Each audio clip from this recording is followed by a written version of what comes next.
the cause of equal and human rights will reap what is sown November 18 through November 21, 1977. What will you reap? What will you sow?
Welcome to the kind of woman power that sustained our grandmothers for 72 years in their struggle to get the right to vote.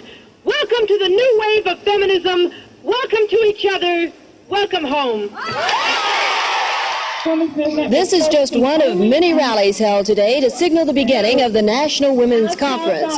Tomorrow, serious work begins on a national plan of action that is expected to affect the future of women in America. The image of women in American society then and in some parts of the world still was women as wives, as mothers, as sex objects, housewives, but not as people participant in society. We were very much expected to keep quiet, stay home, take care of those babies and our husbands. And if we were not able to stay married to those husbands, it was our fault. You strengthen really all of society by giving women equal rights. And this conference was so crucial because this was the first time in my lifetime that it was recognized that there was a social movement happening in this country. For the delegates, obtaining credentials was a morning-long job. One woman went into labor while standing in line. But despite the confusion, excitement is high. Bella Abzug, the presiding officer, is seemingly everywhere, giving cheer and encouragement. We have to make changes, and that is going on right now. Every single day, this movement continues. And one conference, I think, will significantly accelerate it. And no matter what happens here, certainly nothing can stop it. Of that you can be sure. It was to be a conference where women convened, looked at the situation that women found themselves in, both economically, socially, personally, and made recommendations for what could be done to improve their lot. We thought we had to make a statement about how we wanted the nation to treat us. And at that time, we had less than 5% of the members of Congress were women. We were very, very few people in the cabinet, you know, a token woman or two. And so you were so underrepresented. So this was the chance to make an agenda for women that would work towards eliminating discrimination. A lot of people talked about the women who were here for that as some kind of outgrowth of the hippie movement, you know. They were just off the commune and into town, by golly, and they want to use our bathrooms. I mean, there was that kind of feeling. I tell you that you have to understand that from a man's standpoint, from the standpoint of my average viewer, I think that's what he thought. and we didn't care too much about what she thought, because that's not the way the world was. The men are basically designed to lead. The women are designed as a help to the men. It was very disturbing, though, to see contingents of people down there who were fearful of this conference, and kind of what we're still seeing today. They said that it was anti-family. Well, if anything, it was pro-family and pro-strengthening the bonds of relationships, and to be supportive of each other, of all genders, and to make the world a better place for men as well as for women.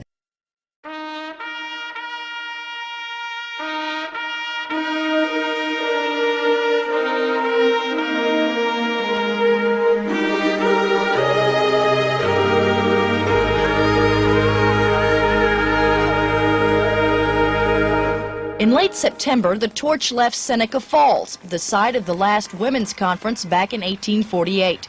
Joining in for the last Grand Mile down Allen Parkway, tennis star Billie Jean King and Olympic gold medalist Wilma Rudolph. I was a marathon runner in Houston, and I heard that there was a need for women to go up to Alabama to run a 16-mile leg of this official torch relay, the over 2,000-mile torch relay, because Phyllis Schlafly with the Eagles had been able to convince people in that area not to participate. So if they couldn't get any runners to participate in that one 16-mile leg, then the torch relay would be over.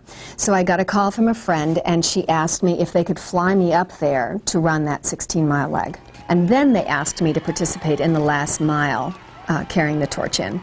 Dozens of national press and Equal Rights Amendment supporters followed, all the way downtown to the Albert Thomas Convention Center.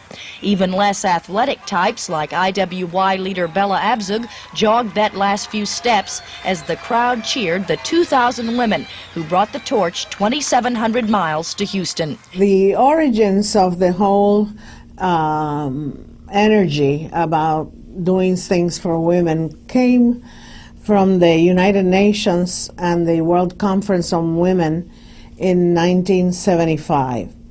All the governments were urged to assess where women were in their country. Bella Abzug primarily, and other members of Congress too, said, wait a minute, if we're going to be represented, we want to know what we think, and what the issues are, and what are the barriers to equality. All the countries that came to Mexico, almost all of them had a conference nationally so that they could report on what was happening.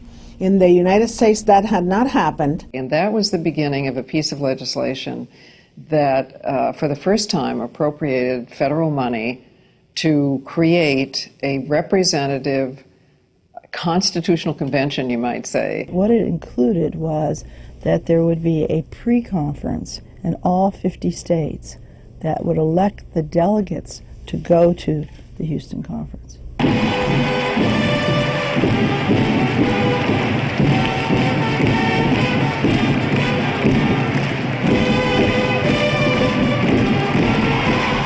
When we walked into the convention center and we had 14 or 15,000 people, women, cheering for us and walking down the aisle with that torch, it was an incredible feeling. But we walked up to the side of the stage, and then we were to hand the torch to 3 first ladies.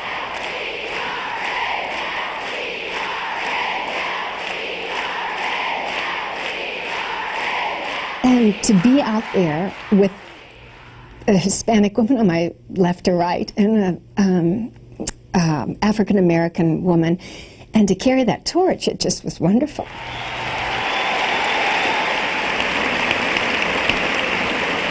This gavel was used by Susan B. Anthony in 1896. Bella, may you preside with the true spirit of what this gavel means to American women who are again on the move.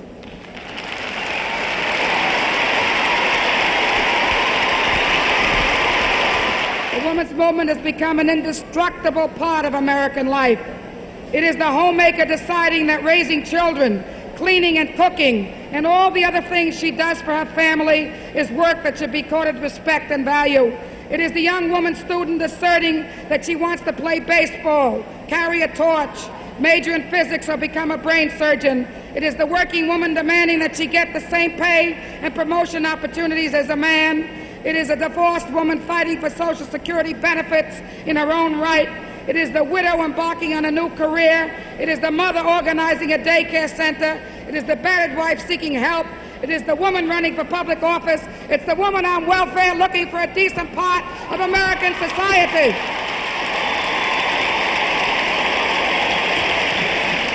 I just felt very, very proud and very excited, like this is the dawn of a new era.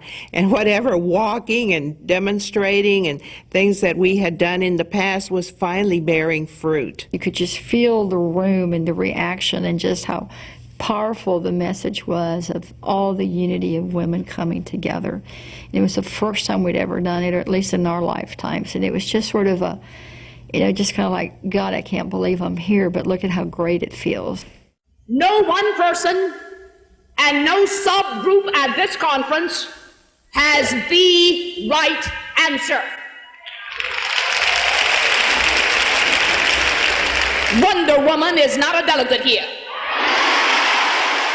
It's the first time in the history of the world and of the United States that a national women's conference had been called and paid for by the government. I didn't know what women's rights were, and I assumed it was some kind of made-up thing that they were talking about that didn't count, because they could vote, you know. They could go anywhere they wanted to go. They could do anything they wanted to do. Didn't understand it. Didn't understand it in 1977, and that's been how long ago?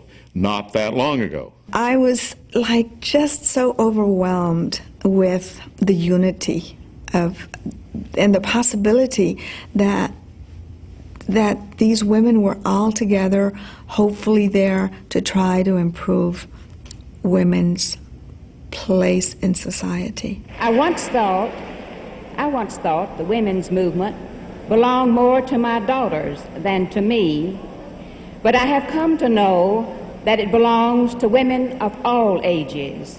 We can have different interests, but we shouldn't be dismayed by the clash of opinions and ideas. Never before in our history has there been such a women's meeting. In numbers, in preparation, in diversity, there will be a lot of disagreements and conflicts. But I agree with my daughter-in-law, Judy, that we must guard against obscuring valid issues with defensiveness and anger.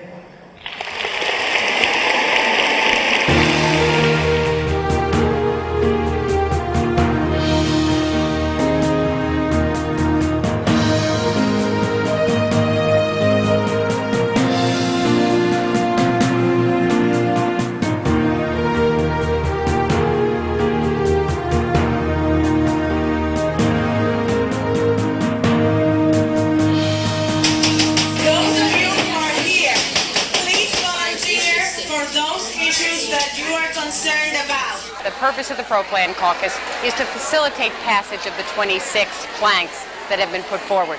We are concerned that there be full debate, full discussion, disagreement in fact, but that the 26 items be considered and be passed. We're 53% of the population. You're never going to get everybody to agree to everything. And what you have before you now is a distillation of all of these state and territorial meetings. That there can always be improvement. There will be the day after you adopt anything, and that some of that is going to come in, and in fact much of it can come in new business. But they are asking the right and privilege of destroying the youngest member of the human family and asking us to condone and consent, and to this we will always say no.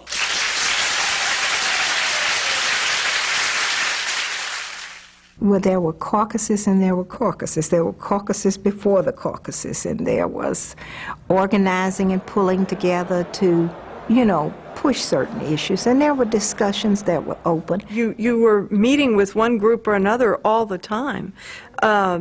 You would have pre-breakfast meetings and breakfast meetings. All is in favor of prioritizing issues from IWI, to form a more perfect union, or the proposed plan of action, signify by saying aye. Aye.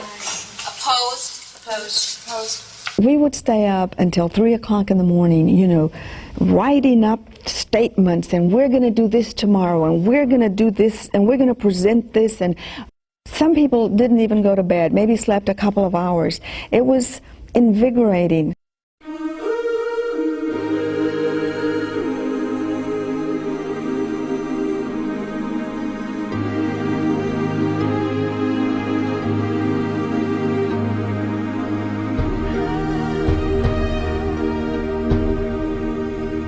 We did ask that we not be segregated into minority women on your own, and that we wanted to be part of the mainstream of women, and that we wanted to be included in every part of the plan that affected us. The minority plank was very short, as proposed by the commission, and it basically said all the rights that women have should apply equally to minority women, and more attention should be paid to how the problems that we were facing affect them, because a lot of them are limited income and have additional problems. In looking at the work that was done by the Commission, I don't think that there will be any one group in the nation that will be totally happy with it. We better make certain that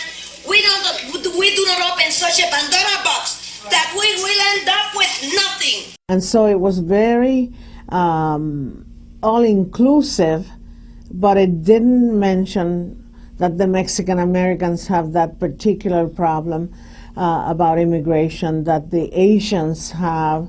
They call themselves sort of the silent group that nobody talks very much about. And the Puerto Ricans just wanted something that said, we are American citizens, we are part of the nation, and we should be treated equally. If you take the rest of the plan and read a few things, every now and then they mention Hispanic women, bilingual needs, etc. However, I still believe that we've got to have some very specific resolutions with respect to minority women in this country. Those of us who'd been involved in the feminist movement for a long time felt that we'd been representing the interests of all women. And we couldn't understand why women in the African American community didn't think that reproductive rights was their issue. And it was. I mean, that wasn't it. They were saying, but we got other issues. You know, you solve that problem, we still have issues. We still have the problem that we can't get jobs because we're black, not only because we're women. And that there's this widespread poverty, and that our kids aren't getting a good education. And these have to be brought in to the women's movement. And I think some feminists are saying, oh, wow, you know, that's a lot. Can we do everything? Are we supposed to do everything? What is it we're supposed to be doing? Black women were not that interested in participating in that convention because it was not a priority in the struggle for the problems that were in our community. And I had to overcome that as well. And I had not as of the convention, but I knew that it was important to participate, to see what was going on, and try to, close that gap or, move that gulf. Letting people know that the meeting was going on, doing the publicity, telling them what it was about, and asking them to come out on a fair and equal process, I feel was not done adequately in the state of Wisconsin, let alone Mississippi. So I feel that's where we should protest. One thing that was of concern to me is that we increased black participation. We made phone calls to be sure that we were included. And so everybody wanted to at least have a little bit of attention paid to how the society was treating their group. And that was, the Native Americans were very eloquent. And they said, when you put something in 40 words or less, it doesn't have any room for the relationship we have with Earth, with how we treat our families and so on. I am Assemblywoman Maxine Waters, delegate from the state of California. The United Minority Caucus of International Women's Year Conference 1977 moved to substitute the resolution on minority women as it is presented in the proposed plan of action. And we would like to substitute that as follows, Madam Chairperson. American Indian and Alaskan Native women have a relationship to Earth Mother and the Great Spirit, as well as a heritage based on the sovereignty of Indian peoples. The federal government should guarantee tribal rights, tribal sovereignty, honor existing treaties. Asian Pacific American women are wrongly thought to be part of a model minority with few problems. The President and Congress should provide for full quality education, including the special admission programs, and for the full implementation and enforcement of all affirmative action programs. Deportation of mothers of American-born children must be stopped. Legislation under the National Labor Relations Act should be enacted to provide migrant farm working women the federal minimum wage rate. I don't believe that Anglo women had heard directly expressed those sorts of frustrations from other women who were Mexican American or Puerto Rican American, Latinas, ever before. Finally, it all came together, and in the meetings, people were just expressing themselves. There was disagreements at the conference over a lot of issues. And some of them were, geographic, some were based on ethnicity, some were based on, whether, it was American Indians or Native Americans. I mean, we've always had the struggle of those issues. But I think the bottom line for all of us was that as women, we could sit down and talk about our differences, but also find the commonalities. And the commonalities were always seemed to outweigh the differences. The Minority Women's Resolution caused one of the most emotional times of this conference as women of all races joined hands and cried and laughed and danced and sang when it passed.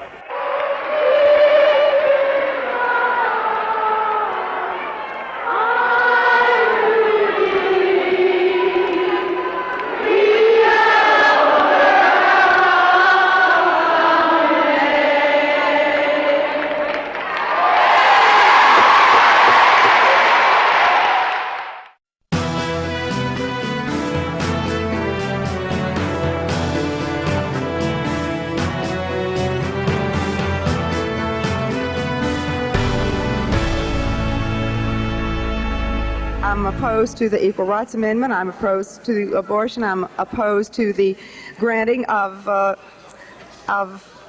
so-called civil rights to homosexuals that would allow them to, say, teach in our schools. I'm opposed to further government interference in the child care field. The most unsettling part of it was the realization that there were women outside of this conference hall who were protesting our being inside, talking about issues like child care, health care, education, working rights and equality, battered women. I mean, how can anyone, much less another woman, feel that that is an inappropriate conversation? Here on the other side of town at the Astro Arena, there are more than 10,000 people gathered to show how much they disagree with what's going on at the National Women's Conference. They say they're pro-family and pro-life, and that they represent the grassroots. I watched this morning the corruption of young people in Albert Thomas Hall. And the greatest tragedy of all was to see 3 former First Ladies of this nation, 2 former First Ladies and the current wife of the President of the United States, all sitting properly with their hands in their lap, dressed according to White House protocol, and standing by their very presence alongside of Abzug, approving of sexual perversion and the murder of young people in their mothers' wombs. What a disgrace! The Commission on International Women's Year is a costly mistake at the taxpayer's expense. The whole thing was designed as a media event, a charade to go through the motions of these phony state conferences and national conferences in order to pass resolutions that were pre-written and pre-packaged a year and a half ago and published in June of 1976, and then after it was all over, to tell the Congress and the state legislatures that this is what American women want. By coming here today, you have shown that that is not what American women want.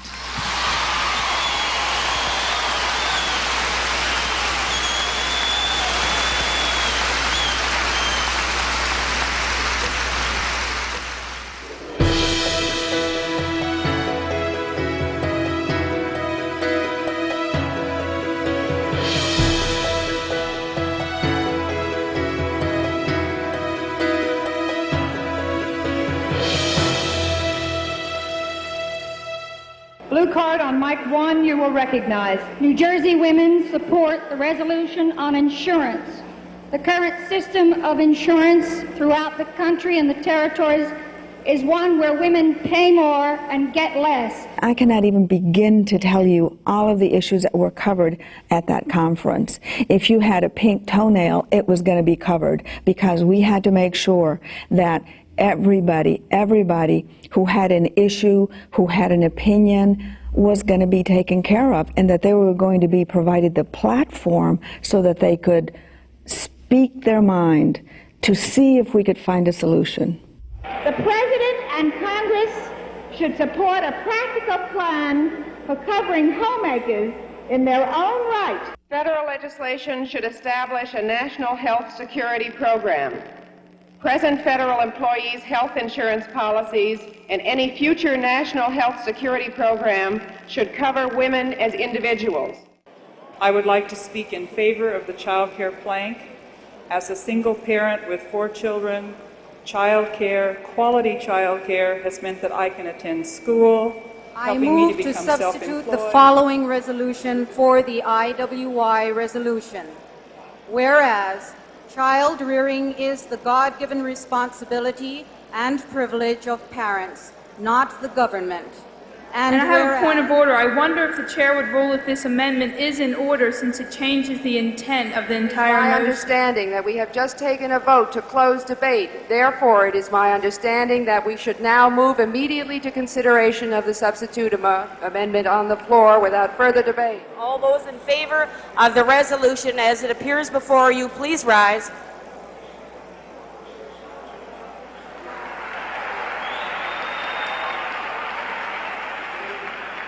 You may be seated.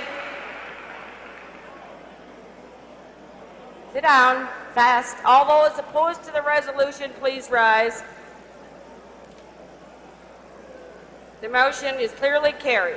Abortion, of course, was it was a huge fight, but then it's a huge fight as we make this film. Abortion on demand is an abuse of another minority in this country, the unborn children. Certainly we would all agree that the best way is to prevent the problem of unwanted pregnancy.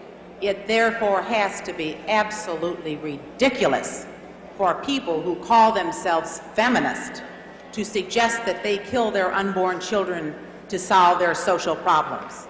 All women, but especially young women, and for that matter, young men too, must have education about health and sexuality and voluntary medical services for those who are sexually active and in need of those services. As a Catholic, I was not, that was not the way I was taught. But And I said to myself, it's not for me, but I could not ask any woman who was poor or sick to have 6 or 7 children, or sometimes even 4, and tell them that they couldn't do anything about it so they could take care of their other children. I couldn't do that. So naturally, my vote was there for the abortion. The resolution on reproductive freedom is adopted.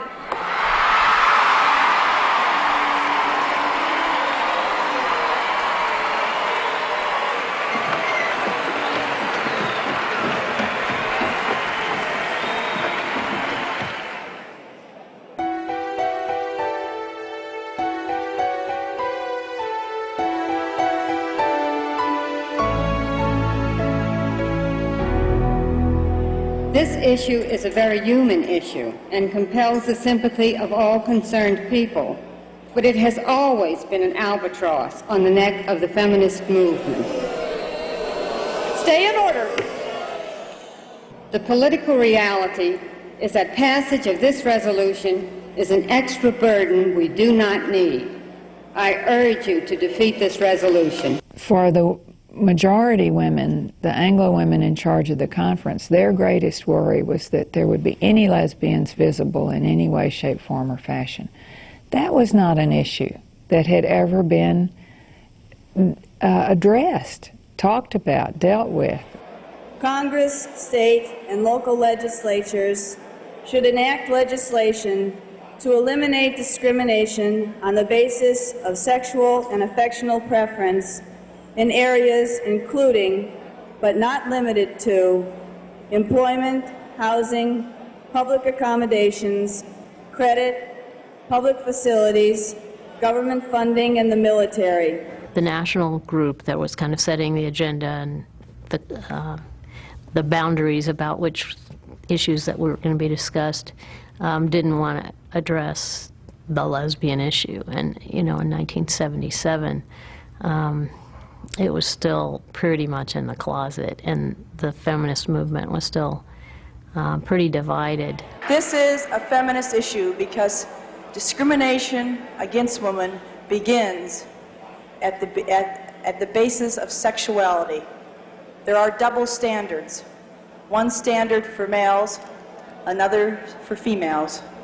One standard for heterosexuals, another for homosexuals.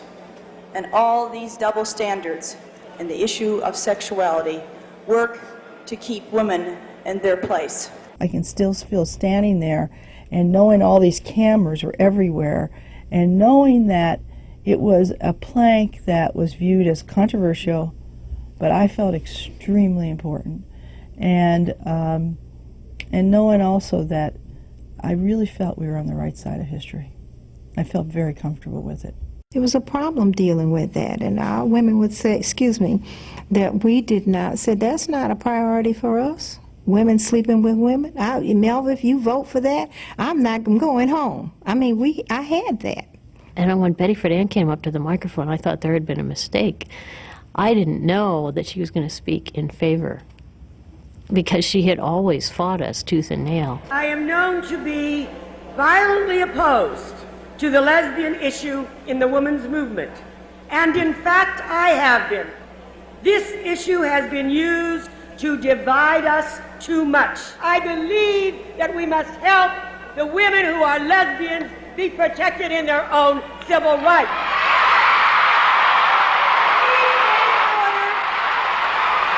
Please stay in order. Everybody thought that I would fight it. And, you know, so you'd have this battle all over television.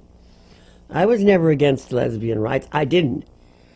I wanted the women's movement to have an image that would speak to all women and not just a minority. But there were issues like that that could have divided us, and we didn't let them.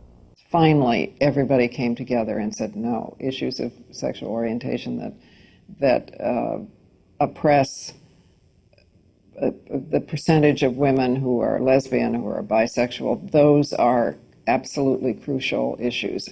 And any rebellious woman will be called a lesbian until the word lesbian becomes as honorable a word as any other. Would all those in favor of the sexual preference resolution please rise? Be seated. Please stay in order. Please stay in order. Be seated. Be seated. All those opposed to this resolution, please rise. Thank you.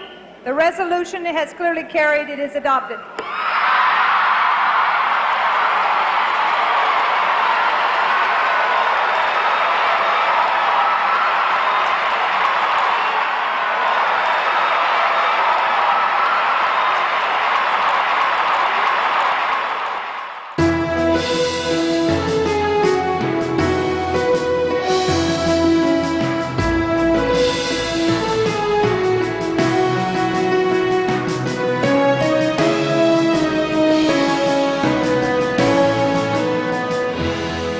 In my view, our message from Houston to the women of our country must be short and simple. When you think of the Equal Rights Amendment, think about yourself. Equal legal protection, equal legal opportunities are the basis of our democracy and of our quality of life. These rights are long overdue. I move the adoption of the following resolution. The Equal Rights Amendment should be ratified.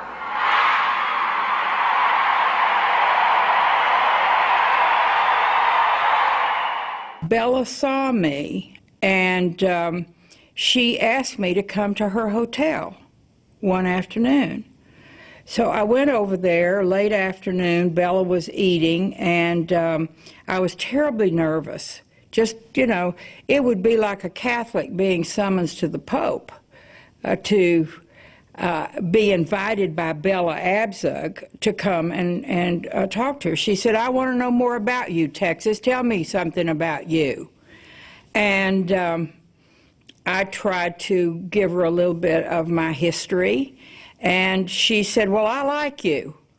And why don't you introduce the Equal Rights Amendment on the floor? I'm one of the privileged few women in this country that are elected to public office. And I rise to address this body in favor of the Equal Rights Amendment.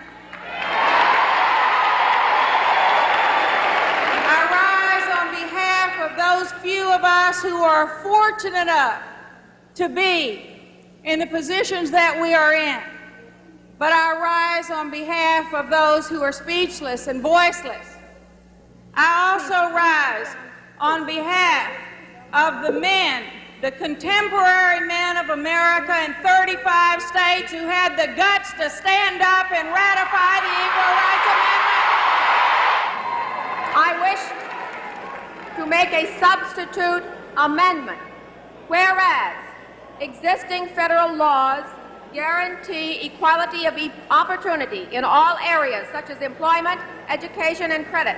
And whereas a strict constitutional amendment requiring equality between the sexes at all times does not respect the differences between male and female, whereas the proposed Equal Rights Amendment would transfer enormous new powers from the states to the federal government, therefore be it resolved that we oppose the ratification of the Equal Rights Amendment to the Constitution. The chair cannot accept your substitute amendment. It has not been received at the microphone.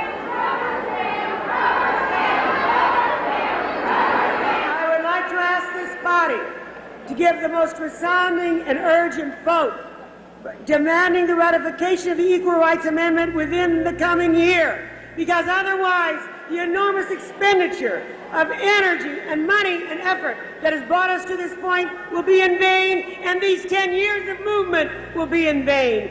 Question arises on the adoption of the resolution. All those in favor, will you please rise?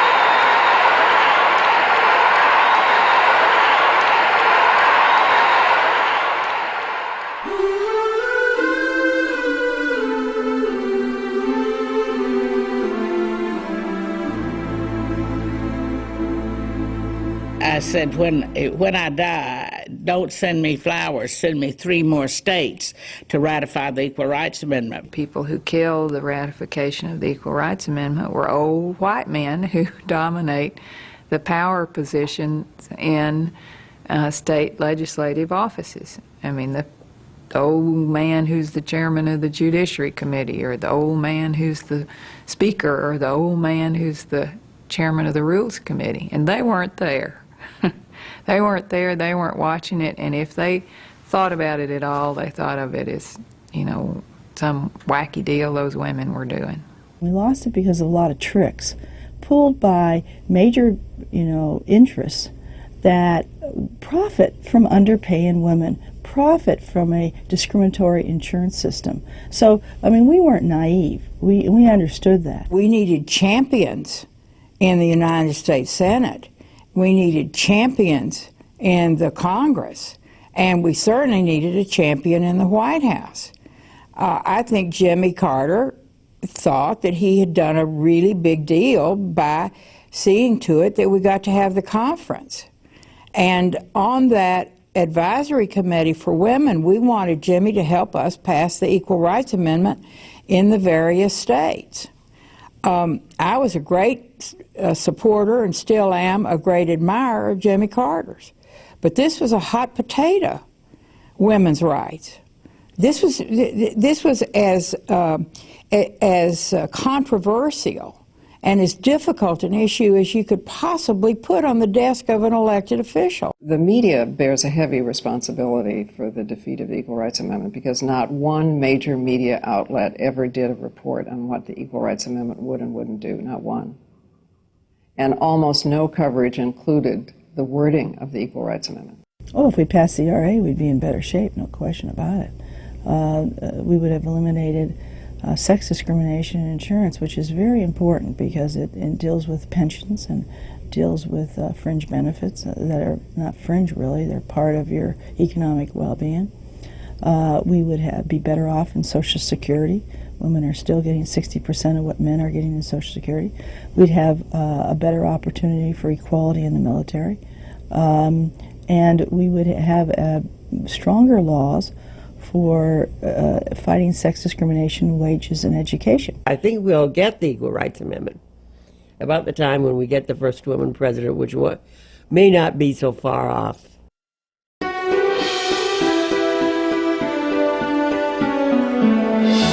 This morning's last session was confusing. The delegates were ready to go home, and parliamentary procedure lost out. So did the resolution that would have recommended setting up a cabinet-level Department of Women. This was the only one of the 26 resolutions of the National Plan of Action that failed. Those that did pass will be sent to the President within 120 days and then on to Congress for action. This commission is railroading through or trying to railroad through a women's department which this conference does not want. And they showed it. Will the delegates be quiet, please? They have not had their vote counted properly. By and large, today's session was serious as the delegates to the National Women's Conference tried to pass their National Plan of Action. Action has been slow. It has been bogged down in point of order and substitute motions. Some women are accusing the anti-plan delegates of deliberately slowing action, while others charge the plan as being railroaded through. We started an hour late. We started an hour and a half late, and this was deliberately designed so that this extension would be made, and so that we would not be able to be present. But in spite of it all, these resolutions have passed. Resolution favoring a national health security program, better representation in the media, better treatment for women offenders, and older and minority women. The conference adjourned without drawing up any game plan for making sure the recommendations do become law, although the delegates did pass a resolution setting up a committee to carry out the goals of the conference. That resolution also specifies that another women's conference be held in the future. That was just too much for the minority delegates, the pro-life anti-ERA faction, and they walked out a few minutes before adjournment. But there was a wide diversity of women who stayed on the floor, the majority who supported the major issues of the conference and who worked together to come up with a unified plan.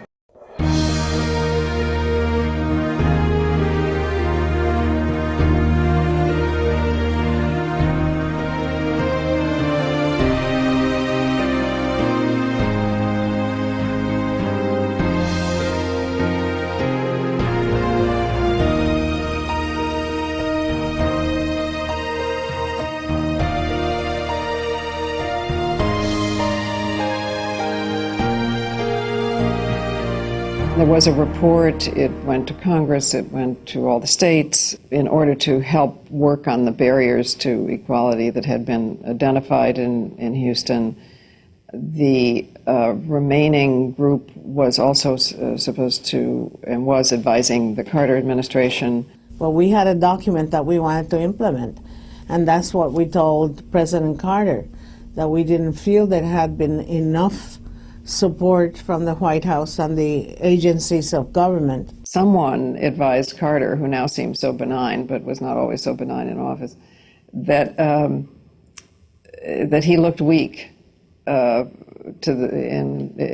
his popularity ratings would go up if he confronted Bella, that people really didn't like Bella.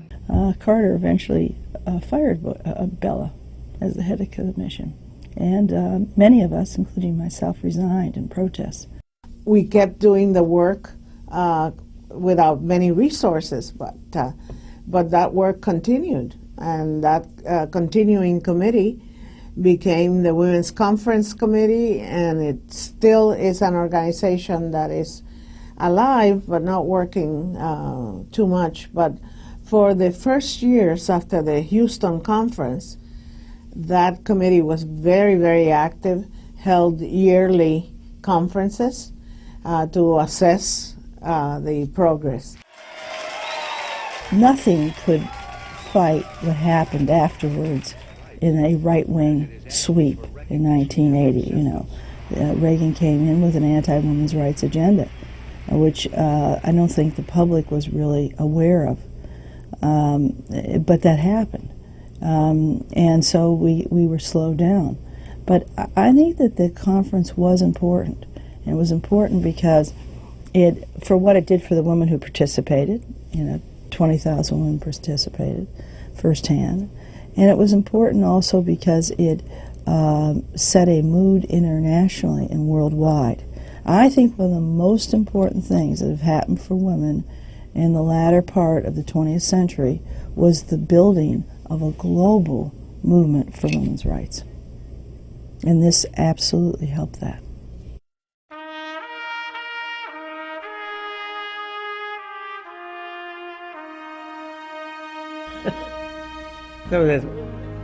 I had this fantasy. Someone, some day of judgment, someone asked me, "What have you done with your life?" So I'd say, 3 kids, 9 great-grandchildren, 9 grandchildren, 6 books, and a revolution. And I think that revolution is pretty clear in this country, at least. And the women really can't be pushed back from where they are now. In 1977, and up to that time, and for some few years beyond, we were in the first stage, necessary stage of a social justice movement, which is changing consciousness. You can't create change until you have the imagination of change. And the Houston Conference really created a majority-changed consciousness. When we push for equal pay for women or pay equity, what are we doing? We're ending a cheap labor market that some business interests have profited from.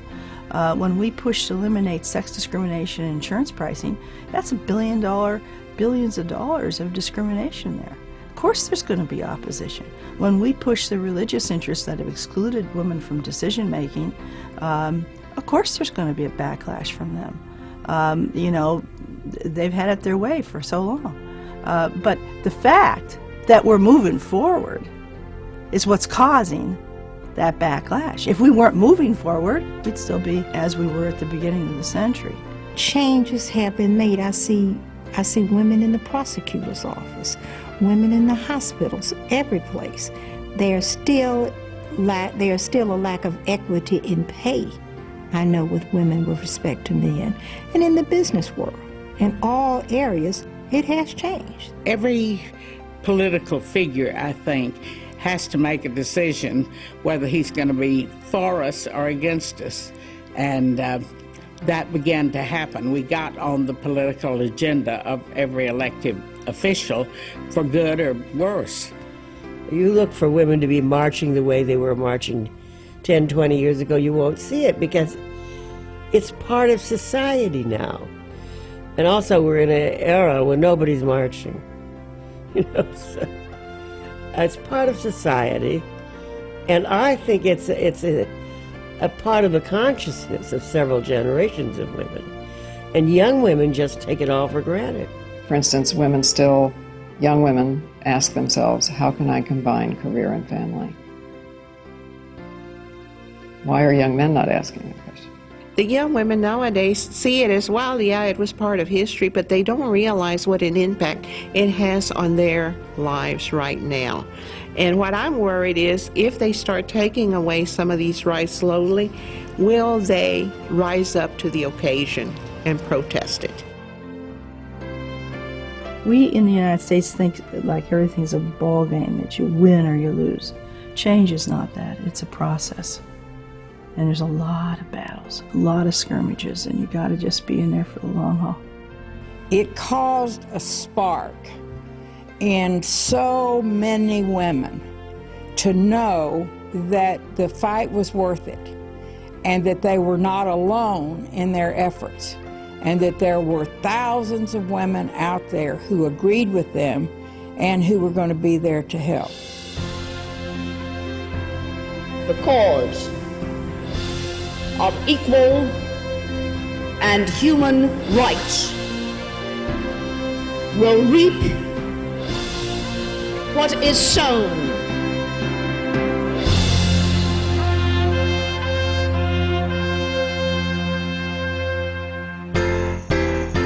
Can't you feel our strength? That's the spirit of women. Can't you feel our strength? That's the spirit of women. Can't you feel our strength? That's the spirit of women. That's the spirit of women. That's the spirit of women. Can't you feel our pride?